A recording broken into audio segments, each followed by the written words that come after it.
إحراق الخميرة على النار فكرة جهنمية وحلوة جدًا، جدًا، توفّر عليكِ فلوس كتيرة قد الدنيا. أهلًا وسهلًا بيكِ في شُغلة وحكاية، مع بعض بنحكي حكاية من الواقع، حكاية من الحقيقة، كمان حكاية اجتماعية موجودة في بيوت كتيرة جدًا مننا. كمان بنعمل أفكار منزلية وتدابير منزلية حلوة جدًا، جدًا، وبجد هتوفّر علينا فلوس كتير، توفّر علينا وقت ومجهود. هاقول لِك النهارده إزاي حرقنا الخميرة على النار، فكرة وحيلة منزلية وعبقرية، بجد هتستفادي منها كتير. خليكِ معايا لآخر الفيديو. معانا أفكار كتير، وكمان حِيَل وتدابير منزلية كتير جدًا، جدًا، توفّر عليكِ فلوس ووقت ومجهود. يالّا بينا دعمينا بلايك جميل منِّك واشتراك في القناة، يا ريت تفعّلي زر الجرس عشان يوصلِك مننا كل جديد إن شاء الله. كومنت حلو زيِّك كده، وتعرّفيني بتتابعيني من أي مكان داخل مصر والّا خارج مصر. شرف ليّا طبعًا إن تكوني مشتركة في قناتي. طبعًا بييجي لنا كومنتات كتير قمر زيّكم، وكمان الكومنتات دي بتشجّعنا وبتدعمنا وبتدّينا طاقة إيجابية وتخلّينا نقوم نعمل فيديوهات أكتر وأكتر ونستفاد ونفيد بعض.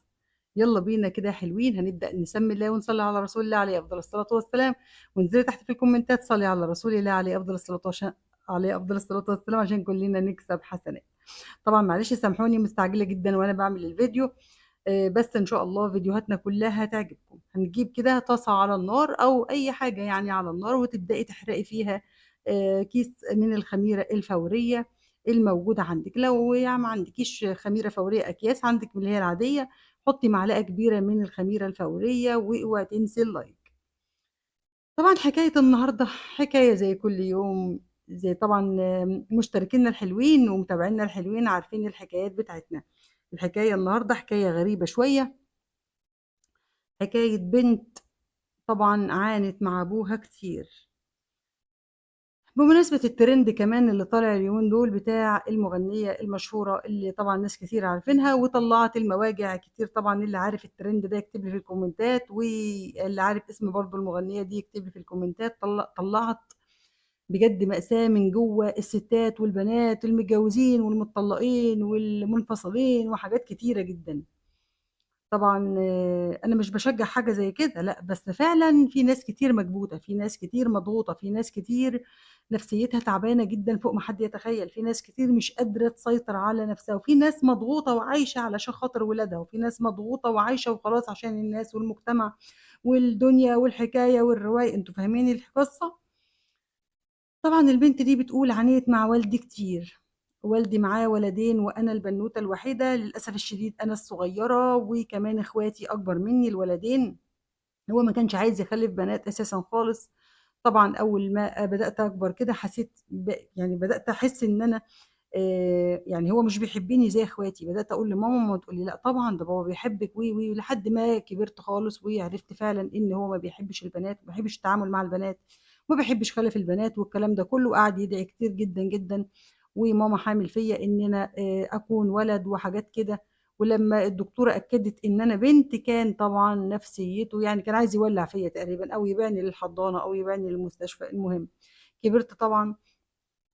طبعًا أنا يكاد إن أنا كنت بجد منهارة جدًا وأنا باسمع الحكاية دي والله يا جماعة. طبعًا كبرت واتعلّمت. اتعلّمت إزاي بقى؟ اتعلّمت كده بالعافية، حاجة بالعافية، بالعافية كده. تعليم اللي هو يعني في درس في الإنجليزي والرياضة بس، ما فيش درس في بقية المواد لأ. عايزة أجيب ملابس، لأ أنتِ جبتِ في العيد اللي فات. عارفين كده؟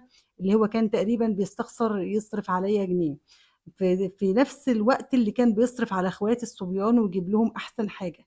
بدأت أشُك أمّا كبرت كده، بقيت في الإعدادي تقريبًا أو في أول يعني في أولى إعدادي تقريبًا كده أو في تانية إعدادي، حسّيت إن أنا مش بنت وحسّيت إن هم لاقيينّي. لدرجة إن أنا في يوم قُلت لماما: "هو أنتم لاقيينّي عند الجامع؟ يعني أنا مش بنتكم؟ ده المفروض أنا البنت الوحيدة المُدلّلة، المفروض البنت الوحيدة." يعني زي ما باسمع من أصحابي وصاحباتي إن البنت الوحيدة بتكون يعني هي المُدلّلة عند الأب، والأب بيكون ميّال للبنات أكتر والحكاية والرواية والقصص دي كُلّها. لكن أنا باشوف عندكم العكس. طَب أنتم خلّفتوني ليه عشان تعذّبوني؟ بدأت إن أنا كنت طفلة طبعًا، بدأت أتكلّم كلام كان بيوجع الأم. لكن أمي طبعًا ما كانش بإيدها أي حاجة. بدأت تضغط نفسيًا ولدرجة إن هي ساعات كانت بتقعد تعيّط، بس كنت باسألها بتعيّطي ليه؟ تقول لي: "ما فيش أنا تعبانة شوية، أنا ما أعرفش إيه." بس هي للأسف واضح إن هي ما كانتش عارفة تتصرّف مع بابا. على قد ما كانت بتقدر كانت بتحوّش من مصروف البيت وتدّيني عشان تجيب لي بلوزة أو تجيب لي بنطلون أو تجيب لي أي حاجة إن أنا ألبس في وسط أصحابي والكلام ده كلّه. دخلت الكلية، وأول ما دخلت أولى كلية وللأسف كانت كلية تربية، كان نفسي في طِب طبعًا. طبعًا جِبت مجموع طِب لكن هو ما دخّلنيش.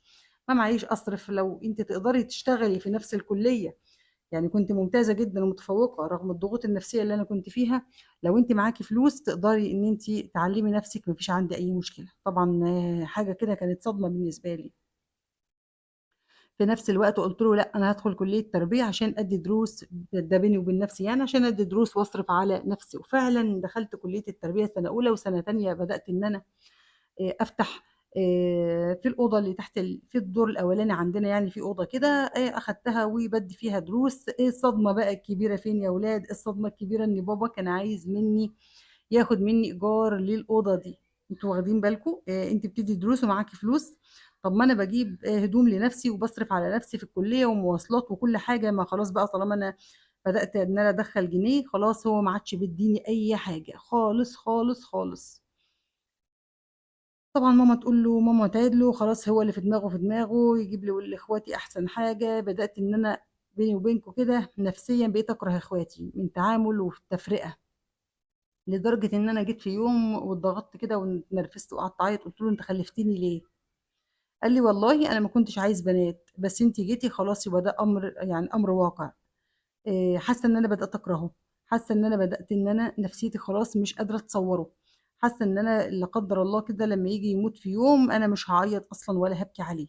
أنا مش متخيّلة إن في صدمة يعني إن في أب بالمنظر ده أو في حد بالشكل ده أو في حد بيكره البنات بالطريقة دي.